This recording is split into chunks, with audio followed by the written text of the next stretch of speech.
Morning, Donnie Walker here. Wow, it's a beautiful day. April 8th, spring's here. All the stuff behind me, it's getting all green.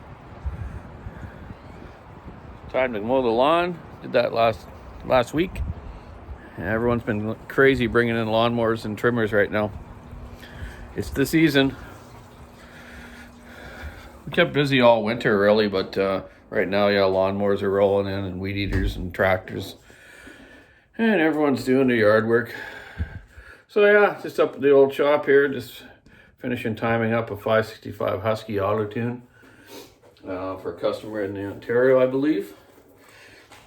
Had a lot of questions lately on auto tune about reset the computer like you do with an M-Tronic. M-Tronic had two different versions. The newest version is basically, if you got the 3.0 version, I believe it is called, on the M-Tronic, you will start the saw up, warm it up with the barn chain on. Warm it up for a bit, about 30 seconds or so, just letting it idle.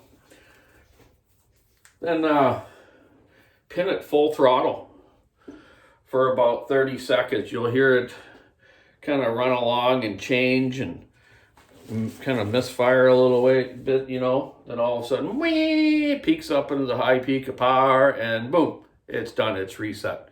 If it doesn't do that, then you got something else wrong with it. But I've had a couple I've done that to now, and it definitely worked better. And I've told that to customers. They've done it up in the remote logging camps or wherever they're at. And the similar system with the auto tune.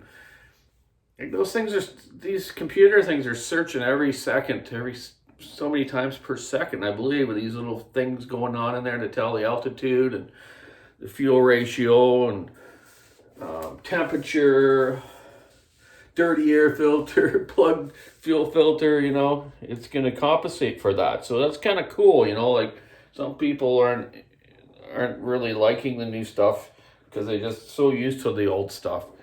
But you think about it, you take an air filter off one of these auto tunes or the M-Tronic, you can basically duct tape around it, put one little pinhole through it, and the thing will still run properly. It'll compensate for it.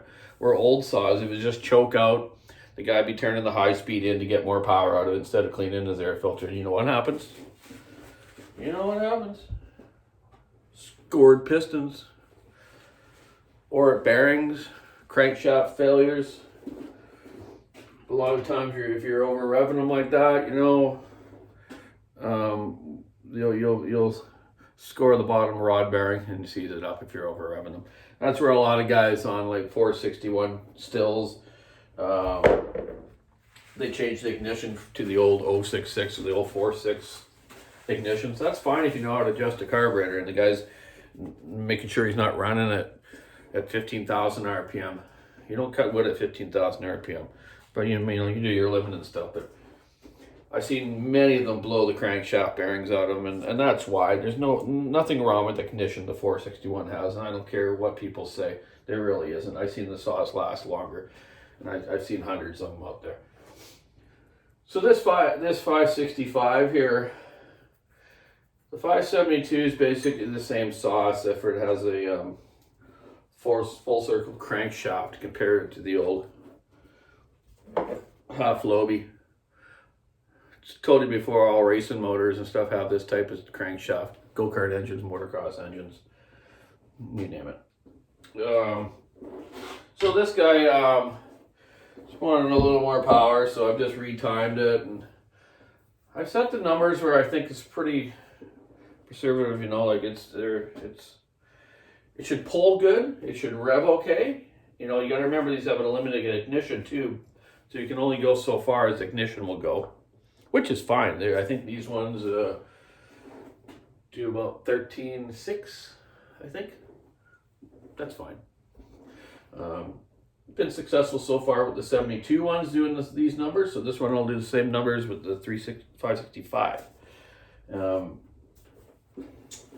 Yeah. So yeah, I'm just going to take it to the other shop now, reassemble it, and run it in. So, the auto tune Huskies, the way you want to reset them is you start the saw up and warm it up, and you put the tip into the wood, just light pressure on it. Keep the RPM right up, and about 30 to 40 seconds, drag it backwards on a log like you're ripping it. Don't push too hard on it, just a bit with the tip in it. You'll hear it go up and down, and all of a sudden, same as the still, it'll peak up to a nice power. And, time to, you can shut it down or cut a few cookies with it. And that kind of gets it set back in its way too. I know with the auto tune at the beginning, there was a lot of problems with 550s and a few other models. The little topping saw, what's that, the 540, T540? Yeah, I never really liked them. Anyways, I don't want to get into that. So a lot of them failed. Burnt pistons, bearing problems. 562 had a lot of bearing problems. I had brand new ones. The bearing was gone like within the first day. It was weird, So I started, first thing we do now on the auto tunes is we download it and look at the numbers to see how the fuel settings are. And then the fuel settings kind of tell you maybe it's got an air leak, maybe it's running too rich, it's compensating too much for something. Then you got to be a mechanic. You just can't. The computer doesn't fix it. The computer doesn't fix mechanical things. The computer will just reset stuff. So then I do is a compression check. After the compression check, we do an air leak down on all saws these days. Huskies, Stihls, Echoes, Dalmars, whatever you got out there, Makita. You know what I mean? So after that, then we'll determine, okay, yeah, the cylinder gasket was leaking a tad, or the seal was leaking a tad. So we'll fix that and put it back together, and we'll do what they call a full auto reset on the computer thing. So if Husky came out with any new updates and whatnot in that time this saw came out from the factory, it'll all get into there now. It'll directly get into there. So that's cool. And like I was just saying about the 550s and whatnot that failed a lot, I believe they set them with different fuel in Europe. And when they came here, the specific gravity of the fuel never made them work right. And I'm talking about the weight of the fuel. Aspen fuel has a different weight than regular fuel. Same with your Moto Mix or whatever other stuff there is in these department stores now. Every place has these new gases that will last for a couple of years, they say. But I don't go for that. Sure, it might, man, but I don't know. So I believe they had a problem there, and they fixed it, and that's why these Mark IIs and these other ones are all working good now. These companies don't like to admit their faults, but everyone makes faults. I make faults. God, you don't want to hear about mine, but that's just life stuff. But we've all made mistakes too. I had that one 661 that I messed up on there a while ago for a customer in the U.S. and I went good for it. I wasn't thinking that morning, man. I went too wide on the exhaust port and the ring caught in there and wrecked. And that's number one rule. You want to check those things out and measure them and mark them and double check them. Sometimes I just take new ones apart every couple of months and remeasure, just because my little tools I make for doing the porting to certain specs, they could have changed it from the factory. And maybe it's 5 degrees more now on that transfer or exhaust, or the squish is tighter. So I don't want to do one that way and it fails, or not fails, but just doesn't have the grunt or the longevity that it should have. So yeah, spring this weekend, gonna go out to the old racetrack and fix up our campsites. That's cool.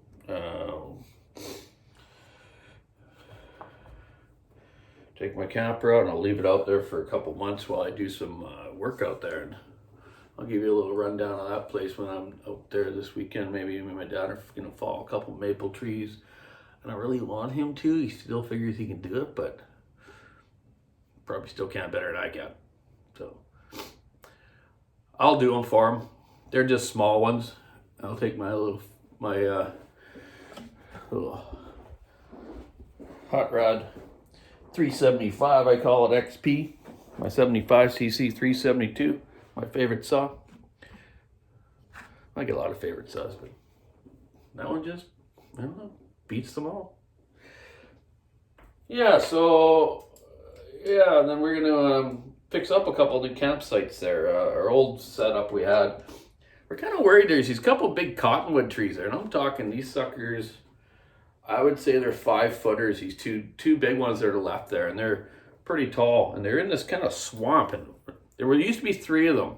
There's a story behind that, but we'll talk about it when I'm out there. My dad had named these 3 trees. Unfortunately, one fellow passed away that tree fell down a week after he passed away. It was really weird. So we're gonna move because they're leaning the wrong way too, and they're in that swamp. And I'm just thinking, what would happen if? We know what can happen. We just don't want it to happen. So we're gonna move to a different spot where there's no danger trees like that around. So yeah. Anyways, it's what is it, Tuesday or Wednesday? Wednesday, I think. I better get at it. I got to get this saw done. I got a 550 Mark II for this fella that I've done, that I should say, some handlebars for him, some full wrap handlebars, and I'm just making some bigger spikes. The handles aren't fitting that great, so I got to go tweak them and make it work so it's not pulling the tank one way or the other and make it vibrate more. I got to keep it smooth, and the Huskies are the smoothest. And I got, 2 572s back there running in that I did yesterday. Simon started them up for me, and my coworker there, and breaking them in. Like I said, I like to run a tank of fuel through them, rub them up and down a few times, let that ring expand, get her all working, and ship them out. I believe one's for a guy in Arizona, and another one for, I think, New Hampshire. No, New Mexico. Yeah, it's kind of funny. My one of my coworkers' son is going to college there. He plays on their New Mexico baseball team. He's a pitcher. Great too, really good pitcher. And those guys travel all over the place. I guess I think they're going to Sacramento next or something. They're just in Oregon and stuff. But I kind of follow it with my coworker. He's a really nice kid, and he's going to play on our local baseball team in town here. And I'm a Night Owls, they call it. It's a brand new team, a junior. Semi kind of pro one, I guess. But anyways, yeah, hey man. Keep your saw on the wood, rubber on the ground, stick on the ice. Have a great day.